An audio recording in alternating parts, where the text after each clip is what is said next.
Hey, it's Alex. Hey, it's Ryan. Welcome to the Pucking Panthers podcast, where we don't give a puck. Alright, so this is our first episode since the start of the season. We're going to go over some of them. I think you can tell by my tone that I'm not really too happy.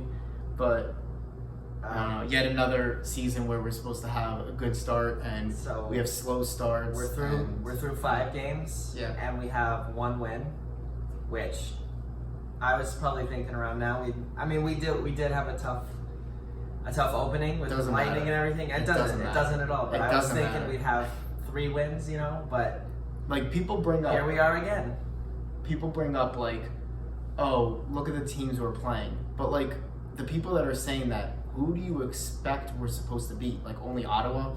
Like, I don't understand. Like, oh, we're playing Tampa. Oh, we're playing Devils. Well, I'm not Devils. That's the team that we should be. That's who we're playing next. Yeah.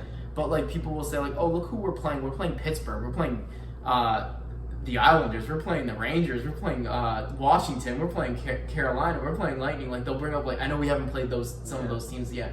But, like, oh, it's okay if we lose to them. But, like, who are we supposed to win against? Only the bad teams? I hate when people bring that up. I hate when people say that. Why are we losing? I don't know. Can't make any passes. Sometimes it looks like we're, like, not even a hockey team. I don't know. Like, we looked pretty good the first 2 games against Tampa, but, I mean, they look like they're having their own problems, too. They just lost to Ottawa 4-2, and they're, like, 2-2 or something. I don't know. What's the number one problem? I don't know. If I could say a couple issues, obviously one, someone put out an Amber Alert because I don't know where Barkov is. I think that has to be the number one topic because that's kind of scary. He's invisible, like our background. He's also invisible from our. Please, if you find him, Barkov. please. We need him bad. He has 3 assists, but I think they were all like second assists. So, Yeah, I mean, they're but basically nothing. That's true. I know. Yeah, but he's not giving us the play that he should be, like back checking. he had 9 defense, something you know what I points mean? last year, and Like, you saw him on the ice. Now after it's just like some plays, I didn't get the chance to catch last game, but the first few games I was busy. Whatever. The first few games, I mean, it looked like he didn't want to be there sometimes. I don't know, it was like he would show like 75% effort, and I don't know. I've never seen him play like that. I mean, okay, what I'm going to say is someone on Twitter brought up after last game against the Islanders, we lost yet again in the shootout. Not one of our players scored. That's beside the point. But I don't know what happened to our players, our shooters, honestly. They used to be the best. But whatever, I don't know. They brought up that everyone is worrying too much and Barkov is fine. And the things that he does right are stuff that fans never notice anyway. And trust me, I know for myself at least, I notice the things he does, the little defensive plays. He is not doing that right now. Please. That's the stupidest thing that I saw anyone say on Twitter about him. He's not even skating back. There was one goal against Buffalo where it was completely his guy he lost, and he just stopped skating and then started skating after him. And it was a I don't goal. know about that. I don't know what this guy... Oh, it's little things that he does that people don't notice anyway. Please. People freaking notice it. That's why they're saying he's the best player in South Florida sports At the end of the day, he needs to score too. I mean, yeah, I don't care. It doesn't matter. If you're a superstar, you have to score. He's not even scoring in the shootout, which he usually is money. Well, last year he was kind of bad too. But towards the end. But there's one thing I will say though about him that is kind of a positive outlook on all of this. Last year, I think the same thing kind of happened, and you remember everyone was saying, "Oh, it's the pressure of having the C." He didn't really start out that good. I mean, it's 5. We're 5 games in, and he's really just not been there at all. But you know who else? Neither is the defense, really. Yeah. Last game, all right. But I mean, they're still making mistakes. It's just Yeah. that one time Bobrovsky or Montembeault.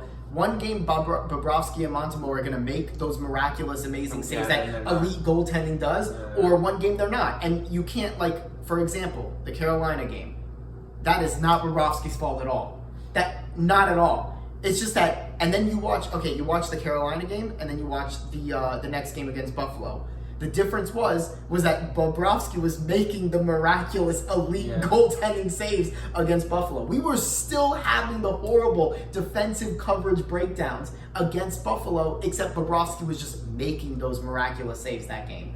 I'm telling you, like, you watch the game, you see it. I think our passing is really off. When you're watching other teams play, they're just, I mean, especially against us, they're passing crispy, like Q likes to say, right on the stick. And ours are just like, it feels like we're just like, we're throwing a bunch of hopeful passes while the other teams are throwing confident passes. That's what it is. Like, we're just throwing it to spots where we hope someone is. Yeah. And I don't know why. For defense, I feel like we don't want to stand in front of the net and like hit. We just want to like poke the, you know, and then hope and let them just stand right in front of the There was two goals that Carolina scored against us. That it was literally that there were two of their players right in front of Bobrovsky, and it was the third goal or the second goal that Teravainen from the side shot it up, and the guy just tips it easily. There's no reason why a guy should be standing 1 foot less in front of Bobrovsky, and Ekblad's behind him like this. And his stick is right on the ground.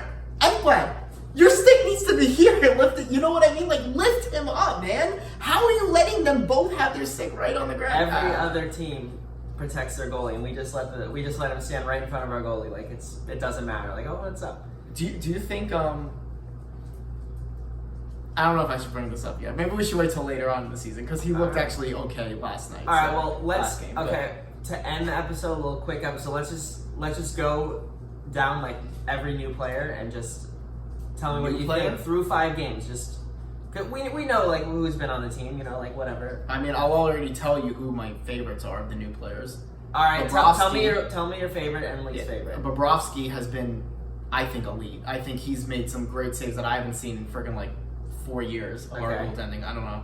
I love the saves he's making. And then Strawman is very good. I think he's very good defensively. I would say Strawman has performed the best out of everyone. Honestly, I mean, I really don't. I remember a lot of people were like kind of saying like the Strawman signing was bad. I really, for the life of me, I don't remember what I said about it. I just think I kind of kept my mouth shut and said like, oh, it's too much money. And I didn't really want to say something bad just in case he ended up good and not another Philip Kuba. But whatever I said in the past, I really don't remember. But Strawman has been great. If we didn't have someone like Strawman, we'd be. I love Strawman on defense, dude. He's so good and bad.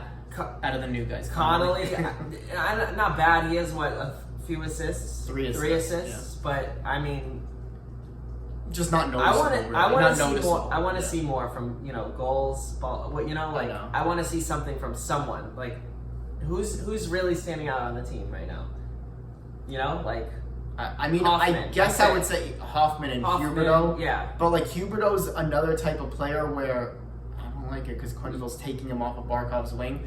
I didn't like that when Huberdeau. I know Huberdeau is the type of player who he's really good, but he also needs to play with another very good player. You know what I'm saying? Like it's not bad against him. I'm not saying something bad against him. He just really, really excels when he's playing. Yeah. Like when he's with Barkov, and Barkov obviously is playing like Barkov, they are unstoppable. You know what I mean? Their passes to each other, they're finding each other, their goal scoring, everything about them are just miraculous. Yeah. And I mean, I think Huberdeau has looked good this season so far. I mean, he has 5 assists, a point per game. He doesn't have a goal yet, but like most of his assists have been pretty. I feel like a lot of our players need to just get on the scoreboard, and our whole top line, See, that's what I'm saying. Scoring, and we'll be Dadonov has 3 goals. Yeah, but Barkov and Huberdeau are 2 goal scorers, and I know. They should be everything. Yeah. And I feel like once Barkov and Huberdeau get that goal, it's gonna get rolling. Yeah. That first goal, it's just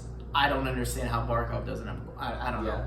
I don't know what he just doesn't look. He looks lost. He's getting pushed off the puck. Which is easily, which is not Barkov. That's not Barkov at all. That's his strength. That's his strength. Yeah, he literally like a little Yager with the puck. He's literally the best neutral zone entry.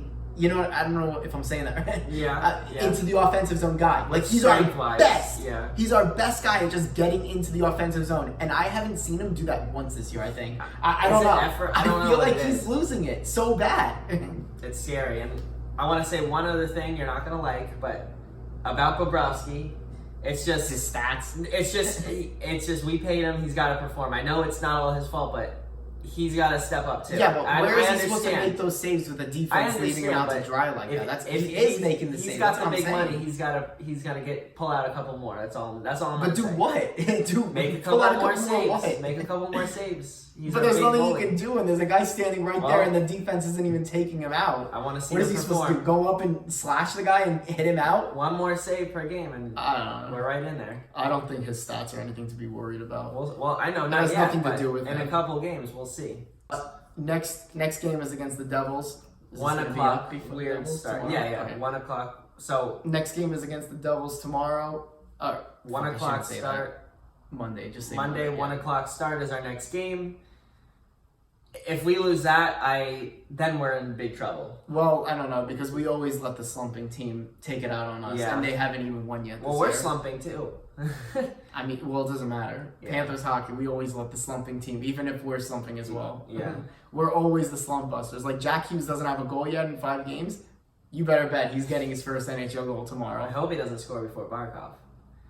Yep. From the Pucking Panthers, let's hope that it looks better next game. I still have faith only because we have Quenneville. That's it. And Bobrovsky. But if we drop a few more points out, it's going to be very, Yeah, very I know hard that, obviously, to but- catch up throughout the season. We have a lot of I mean- time, but it's going to be tough. See, I'm on a fence because I'm trying not to be depressed. So I'm on a fence where I'm like saying like, okay, you got to give Quenneville some time to really get Yeah. them implemented in the system. They really only had like what, maybe 5 practices before the season started without games. Yeah. And now they just have a bunch of games and practices. They- I mean, they could be tired because of how hard he pushes them. You know what I mean? And they just have to get used to They it. need And to they got to win. get used to They that need pace. to win 2 out of the next 3 for sure, or we're screwed. But so from the Pucking Panthers podcast, I'm Ryan. I'm Alex.